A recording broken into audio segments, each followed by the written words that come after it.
موت کو واضح کر کے جلی کر کے سمجھا دیا ہو، اور پھر اس موت کے تذکرے کو سنا بھی جائے اور سننے کے بعد پھر بھی خوف دل میں ہو. یہ ایک تضاد ہے. کس قدر کثرت سے ہم سنتے بھی ہیں، پڑھتے بھی ہیں، بیان بھی ہوتا ہے.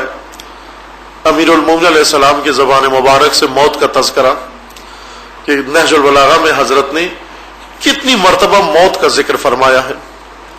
حتیٰ بستر شہادت پر حضرت نے فرمایا، جب آخری لحظات اور لمحے امیر المومنین کی حیات مبارک کے گزر رہے تھے، ان آخری لحظوں میں موت کو خطاب کر کے کہا، شہادت کو خطاب کر کے کہا کہ اے موت، تو آج علی کے ہاتھ آئی ہے. کہ علی نے جب سے ہوش سنبھالا تیری تلاش میں ہر میدان میں گئی. فرمایا کہ میں مختلف میدان میں گیا، نہ پہلوان پچھاڑنے کے لیے گیا، نہ صرف اپنی شمشیر کے جوہر دکھانے کے لیے گیا، بلکہ میں موت کی تلاش میں جاتا تھا. اگر بدر کے میدان میں گیا تو موت کی تلاش میں گیا، اگر بستر رسول اللہ پر سویا تو موت کی تلاش میں سویا، اگر میدان احد میں گیا، خندق میں گیا تو موت کی تلاش میں گیا. لیکن موت ہمیشہ آگے ہی رہی اور علی اس کے پیچھے. فرمایا کہ آج تو میرے ہاتھ آئی ہے. لہذا جب وہ ضربت لگی حضرت کے سر پر، جس سے سر اقدس میں زخم پڑ گیا اور سر اقدس میں شکاف پڑا، اس وقت نہیں فرمایا کہ میں موت کی طرف جا رہا ہوں. فرمایا فزت ورب الکعبہ، رب کعبہ کی قسم میں کامیاب ہو گیا، علی کامیاب ہو گئے. یعنی جب موت کو قریب دیکھا فرمایا کہ علی کامیاب ہو گئے. اور جب ایک دفعہ لوگوں نے اعتراض کرنا شروع کیا، لوگوں عام اپنی سپاہ فوج اور جو 7 پیروکار تھے ان کے تساہل اور سستی کی وجہ سے، حضرت نے فرمایا کہ فوج کی ٹال مٹول کی وجہ سے، میری فوج کی سستی کی وجہ سے اور موت سے گھبرانے کی وجہ سے لوگوں نے مجھے بدنام کرنا شروع کر دیا. قریش نے امیر المومنین کو بدنام کرنا شروع کر دیا. فرمایا کہ قریش یہ کہنے لگے کہ ابو طالب کا بیٹا ہے تو بہت بہادر، لیکن جنگ کے اصولوں سے واقف نہیں ہے، جنگ نہیں لڑا سکتا اپنی فوج کو. حضرت نے فرمایا کہ جس کے پاس ایسی ٹال مٹول کرنے والی فوج ہو، جس امیر کے پاس، اور جس امیر کی بات نہ مانی جاتی ہو، جس کا قول نہ سنا جاتا ہو، جس کی اتباع نہ کی جاتی ہو، تو وہ یہی ہوتا ہے، اس پر لوگ بہتان باندھتے ہیں، اس پر تہمتیں لگاتے ہیں. پھر اس کے بعد فرمایا کہ قریش کو معلوم ہے کہ میں 20 سال سے کم عمر کا تھا اور میں نے شمشیر ہاتھ میں لی اور میدان جنگ میں گیا، اور آج 60 سال کے پیٹے میں ہوں، مسلسل میں نے شمشیر چلائی ہے. میں جنگ بھی بخوبی جانتا ہوں، جنگ کے اصول بھی بخوبی جانتا ہوں، میں شمشیر چلانا بھی بخوبی جانتا ہوں. لیکن اس امیر کی رائے، جس امیر کی رائے کی اتباع نہ کی جائے، جس کے قول کی پرواہ نہ کی جائے، اس امیر کے ساتھ یہی ہوتا ہے.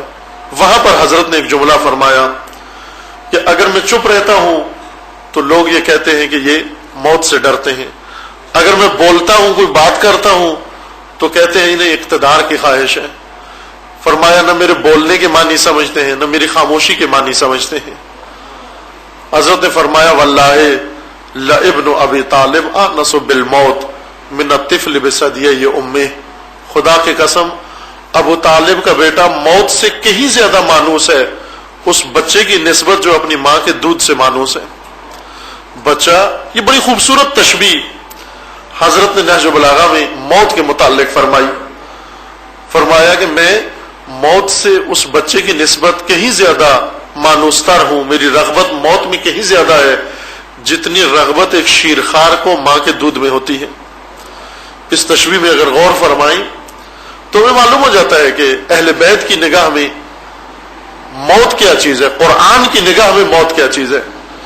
ماں کے دودھ سے بچہ گھبراتا نہیں ہے، ماں کا دودھ تو کوئی ڈرونی چیز نہیں ہے، ماں کا دودھ حیات بخش ہے.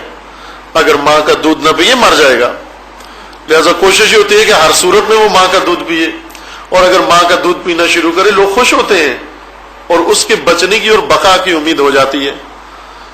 حضرت فرماتے ہیں کہ موت انسان کے لیے ایسے ہی ہے جیسے شیرخوار کے لیے ماں کا دودھ ہے.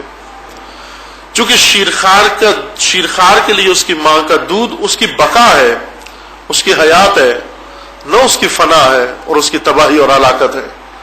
موت انسان کے لیے بقا ہے، موت انسان کے لیے فنا نہیں ہے، موت انسان کے لیے نابودی نہیں ہے، موت تباہی نہیں ہے انسان کے لیے، بلکہ موت میں بقا ہے، البتہ اس شرط کے ساتھ کہ جب انسان عمر کو ضائع نہ کرے، زندگی کو ضائع نہ کرے۔ اگر زندگی کے لمحات اس نے ضائع کر دیے، اگر حیات کو اس نے گلی کوچوں میں اور لہو میں اور لعب میں اسے ضائع کر دیا، اور اگر زندگی کو اس نے امیر المومنین علیہ السلام کے فرمان کے مطابق اگر حطام دنیا کا گلیوں کا کوڑا کرکٹ جمع کرنے میں اگر زندگی اس نے ضائع کر دی، تو پھر موت سے اس کو ڈرنا بھی چاہیے، چونکہ موت فنا نہیں ہے، موت ایک انتقال کا نام ہے۔ اور اس عالم میں جب جائے گا، جب یہاں سے کوڑا کرکٹ جمع کر کے اس عالم میں منتقل ہوگا، تو یہ سب کچھ اس کے ساتھ جائے گا۔ من یعمل مثقال ذرۃ خیرا یرا ومن یعمل مثقال ذرۃ شرا یرا، جو بھی مثقال برابر عمل کرے گا ادھر اپنے ساتھ لے کے جائے گا۔ اگر مثقال برابر، ذرہ برابر عمل کیا، اسے اس دنیا میں چھوڑ کے نہیں جائے گا، باقی ہر چیز یہاں چھوڑ جائے گا، مال یہاں چھوڑ جائے گا، اولاد یہاں چھوڑ جائے گا، جائیداد یہاں چھوڑ جائے گا، روابط یہاں چھوڑ جائے گا، دوستیاں یہاں چھوڑ جائے گا، دشمنیاں یہاں چھوڑ جائے گا، سب کچھ جو اس نے بنایا وہ یہیں چھوڑ جائے گا، ساتھ صرف عمل لے کر جائے گا، اور عمل کوئی اس کا اس دنیا میں رہے گا نہیں باقی۔ من یعمل مثقال ذرۃ خیرا یرا ومن یعمل مثقال ذرۃ شرا یرا، ذرہ برابر خیر بھی اس کے ساتھ ہوگی اور ذرہ برابر شر بھی اپنے ساتھ لے جائے گا۔ اب یہ دیکھیں کہ اس نے عمر بھر میں کیا کیا۔ اگر اس نے خیر انجام دی تو موت سے گھبرانے کی ضرورت نہیں ہے، لیکن اگر زندگی شرورانہ گزری، زندگی میں شرارتیں گزری، زندگی میں شیطنت گزری، زندگی میں سب شر ہی شر رہا، اور زندگی میں کوئی خیر اس نے انجام نہ دیا ہو، البتہ اس کو موت سے ڈرنا چاہیے، اس کو زندہ رہنے سے بھی ڈرنا چاہیے۔ وہ اگر زندہ رہے تو بھی ڈرے، وہ اگر مر جائے تو بھی ڈرے، چونکہ اس کے لیے فنا ہی فنا ہے، نابودی ہے۔ لیکن اگر انسان کے پاس عمل ہو اور خیر کا عمل موجود ہو، اسے موت سے گھبرانے کی ضرورت نہیں، بلکہ خصوصاً وہ موت جو انسان انتخاب کرے، جو اللہ کی راہ میں انسان کو موت آئے، سب سے اعلی موت جو خدا کی راہ میں انسان کو موت آئے۔ خدا کی راہ میں موت حادثاتی موت نہیں ہوتی کہ اتفاق سے انسان مر جائے تو اللہ کی راہ میں مرتا ہے۔ خدا کی راہ میں مرنے کے لیے خدا کی راہ پر آنا پڑتا ہے۔ اگر کوئی انسان کہیں مرنا چاہے، جیسے بعض لوگوں کا شوق ہوتا ہے کہ ہمارے بچوں کی ولادت کسی یورپی ملک میں ہو، ظاہر ہے جب بچے کی ولادت وہاں چاہتے ہیں تو وہاں جانا پڑتا ہے۔ پاکستان میں رہ کر مغرب میں بچہ نہیں پیدا کیا جا سکتا، اگر چاہتے ہیں مغرب میں بچہ پیدا ہو تو مغرب میں جانا پڑے گا۔ تو اگر کوئی چاہتا ہے مشرق میں مرے تو مشرق میں آنا پڑے گا، اگر کوئی چاہتا ہے مغرب میں مرے تو مغرب میں آنا پڑے گا اس کو۔ جب تک وہاں جائے گا نہیں وہاں مر نہیں سکتا۔ انسان کی موت وہاں ہوتی ہے جہاں جیتا ہے، جہاں جیے گا وہیں مرے گا۔ تو موت خدا کی راہ میں، اللہ کی راہ میں اس وقت آتی ہے جب انسان اللہ کی راہ میں جیتا ہے۔ جو اللہ کی راہ میں جینا سیکھ لے وہ اللہ کی راہ میں مرنا بھی سیکھ لیتا ہے۔ اللہ کی راہ میں مرنا آسان ہے، اللہ کی راہ میں جینا مشکل ہے۔ جینا خدا کی راہ میں مشکل ہے، مرنا بہت آسان ہے۔ جو انسان خدا کی راہ پہ جائے موت میسر آ جاتی ہے، انسان کو آ جاتی ہے، ہاتھ آ جاتی ہے موت۔ لیکن خدا کی راہ کی شناخت، خدا کی راہ تک رسائی اور خدا کی راہ پر استقامت مشکل ہے۔ پہلے چونکہ خدا کی راہ کے علاوہ دوسرے بھی تو بہت سارے راستے ہیں، شیطان کے راستے ہیں ہزاروں، دنیا کے راستے ہیں ہزاروں۔